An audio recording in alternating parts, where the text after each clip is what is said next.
ஆண்டவராய் இயேசு கிறிஸ்துவின் நாமத்துக்கு மேன்மை உண்டாவதாக. அப்போஸ்தலர் நடவடிக்கைகள் 10வது அதிகாரம் வசனம் 43 இப்படியாய் சொல்லப்படுகிறது. அவரை விசுவாசிக்கிறவனெவனோ அவன் அவருடைய நாமத்தினாலே பாவ மன்னிப்பை பெறுவான் என்று தீர்க்கதரிசிகள் எல்லாரும் அவரை குறித்தே சாட்சி கொடுக்கிறார்கள் என்றார். இந்த வார்த்தைகளை பேதுரு பேசிக் கொண்டிருக்கையில் வசனத்தை கேட்டவர்கள் யாவர் மேலும் பரிசுத்த ஆவியானவர் இறங்கினார் என்பதை பார்க்கிறோம். அன்பான தேவ ஜனமே, தேவதாசன் கர்த்தருடைய வார்த்தையை பிரசங்கிக்கும் பொழுது அதை கேட்ட ஜனங்கள் மத்தியில் கர்த்தருடைய ஆவியானவர் இறங்கினார், கிரியை செய்தார் என்பதை பார்க்கிறோம்.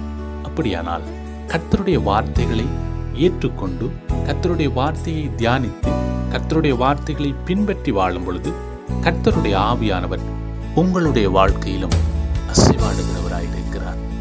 ஆண்டவராய் இயேசு கிறிஸ்து உங்களை ஆசீர்வதித்து உங்களை பாதுகாப்பாராக.